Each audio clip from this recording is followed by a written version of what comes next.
সময় দরকার হবে না। কে যেন আজহার নাকি মাঝার একজন আছে, আগে ওরা খাইছে এখন এরা খেতে চায় না, কি বলছেন? নামকে বিকৃত করা থেকে বিরত থাকুন। বিএনপি নাকি চাঁদাবাজি করে, বিএনপি নাকি দখলবাজি করে, বিএনপি নাকি ইসলামপন্থী আলেমগণ যখন চাঁদাবাজের বিরুদ্ধে কথা বলে, একদল খাইছে আর একদল রেডি হয়ে গেছে, তখন ওই কপাল পরা জামাওয়ালার মতো লোকেরা চটকনা দিতে চান। মনে রাখবেন, খলিফার কাজ ভেঙে ছুড়ে তছনছ করে নতুন একটা বাংলাদেশ বিনির্মাণ আমরা করবই। আলেমদের বিরুদ্ধে লেগে একদল হেলিকপ্টারে উঠেছে, আলেমদের বিরুদ্ধে লাগলে আর একদল হেলিকপ্টারে উঠতে পারবেন না। আল্লাহ তাআলা আলেমদেরও দেখেন, জালিমদেরও দেখেন। আল্লাহ তাআলা আলিমদের সাহায্য করেন আর জালিমদেরকে শায়েস্তা করেন। সুতরাং আলেমদের বিরুদ্ধে অবস্থান নিয়ে কেউ জালিমের কাতারে যাওয়ার চেষ্টা করবেন না, পরিণতি কারো ভালো হবে না।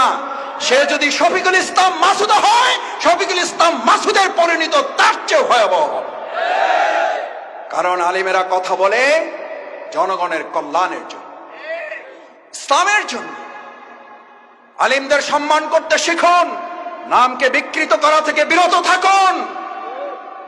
ফ্যাসিস্টদের এক টাকলা মুরাদ মনে করিয়ে দিচ্ছি, শুধু এই মাওলানা ডক্টর আজহারি হাফিজাহুল্লাহ বলেছিল, ওই যে কি একটা বলে, ঠিক না বা ঠিক, এই কথা বলার দুই একদিনের মাথায় ওর মন্ত্রিত্ব চলে গিয়ে অপমান লাঞ্ছনার কাজ করে আল্লাহকে দাঁড় করিয়েছিলেন।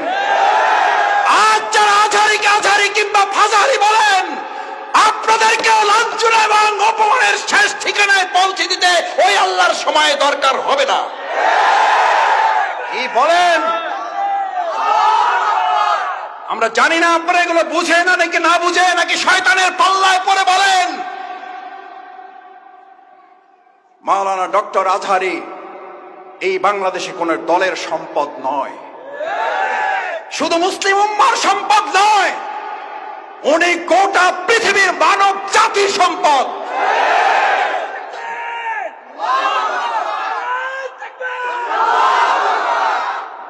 ওনাকে আপনারা বলেন একটা দলে যোগ দিয়ে দেন, আরে ভাই উনি তো একটা দলে আছে, বুঝেন না কেন? উনি তো একটা দলের কথাই বলেছে, সেই দলের নাম হচ্ছে ইসলাম। ইসলামের কথা বললে যদি কারো গায়ে আগুন জ্বলে, তাহলে বুঝতে হবে ওটা মুসলিম নামের কলঙ্ক, ইসলামের দুশমন।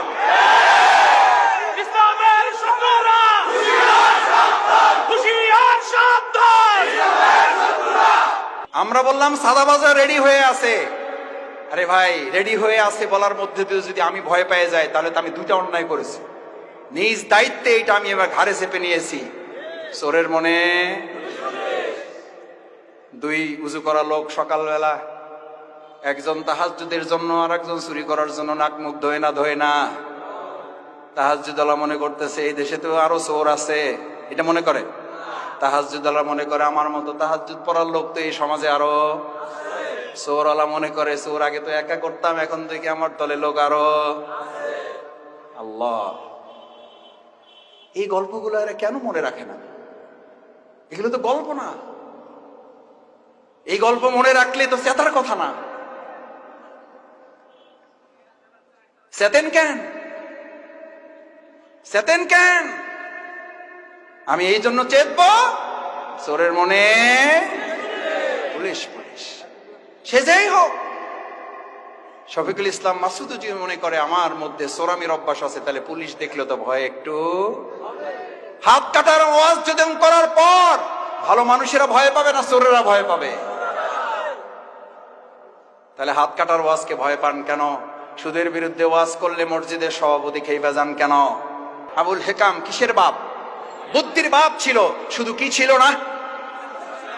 ইসলাম না থাকার কারণে আবুল হেকাম যদি আবু জেহেল হয়ে যায়, আজকে যারা রাজনীতি করেন আর তারা যদি বলেন ইসলামের মধ্যে টাইনেন না, ওই বেটা কি আবুল হেকাম না আবু জেহেল? ওই বেটার নাম কি? ওই বেটার নাম কি? ও আব্দুর রহিম হইল ওর নাম, ওই বেটার নাম আব্দুর রহিম হইল ওই বেটার নাম কি? ওই বেটার নাম দুদু মিয়া হইল ওই বেটার নাম কি? কথায় রাগ করেন না, বুঝে শুনে কথা বললেন। আবু জেহেলের লাইন ধরেন না কেউ, আমাদেরকে ভয় দেখাবেন না, কারণ আমরা ভয় করি কাকে? কাকে? আল্লাহকে যারা ভয় করে, গোটা দুনিয়ার অপশক্তিরা ভয় করে তাকে। এই জন্য আমরা বিগত 15 বছরে 3 জন নামলে প্রশাসনের প্যান্ট খুলে পড়ে যেত। জিজ্ঞেস করতো কারা নামছে, কয় হুজুররা, কয় কোনো অসুবিধা নাই, কয় ব্যানার দেখেন, ব্যানারে কি লেখা আছে, কয় ব্যানারে লেখা আছে জামাত ইসলামী, কয় এবার সাবধান থাকো। বলছে না বলে নাই? আলহামদুলিল্লাহ 3 জনে এই যাত্রাবাড়ি রাস্তা কাঁপানো হয়েছে না হয় নাই? আপনারা গুলির মুখে থেকেও এগুলো প্রতিবাদ করেছেন না করেন নাই? ইনশাআল্লাহ আমরা ভবিষ্যতেও এই অন্যায়ের প্রতিবাদ।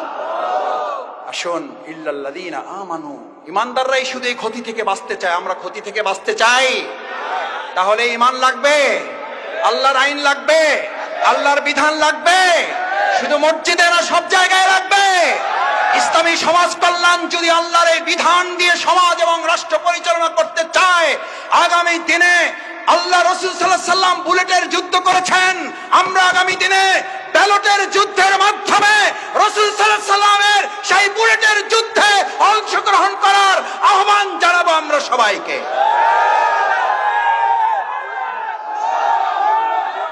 রাজি সবাই?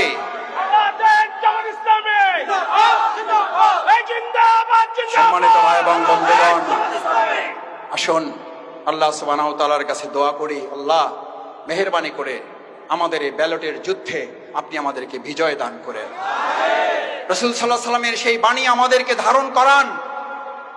কতিপয় হাপরওয়ালা বুঝেন, দা কাশি বানায়, তাদের সাথে অবস্থান করেন, কোনো কাজ করবেন না। মাথা থেকে গন্ধ না দুর্গন্ধ বেরোবে, কারণ হাপরওয়ালাদের সাথে বসে আছেন। হাপর বুঝেন, দা কাশি বানায়।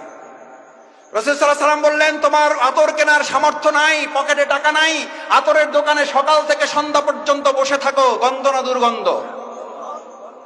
কি দুর্গন্ধ না সুগন্ধ? আজ এখানে যারা আছেন, ব্যালটের যুদ্ধের মাধ্যমে আগামী দিনে হাপরের পক্ষ নিবেন নাকি আতরওয়ালাদের পক্ষ নিবেন? আতরওয়ালাদের পক্ষ নিবেন যারা, দেখি হাত তুলো। আল্লাহ আমাদের আতরওয়ালাদের সাথে কবুল করেন। আস্তাগফিরুল্লাহ রাব্বি মিন কুল্লি জামবি ওয়া আতুবু ইলাইহি। সুবহানাকাল্লাহুম্মা ওয়া বিহামদিকা আশহাদু আল্লা ইলাহা ইল্লা আনতা আস্তাগফিরুকা ওয়া আতুবু ইলাইহি।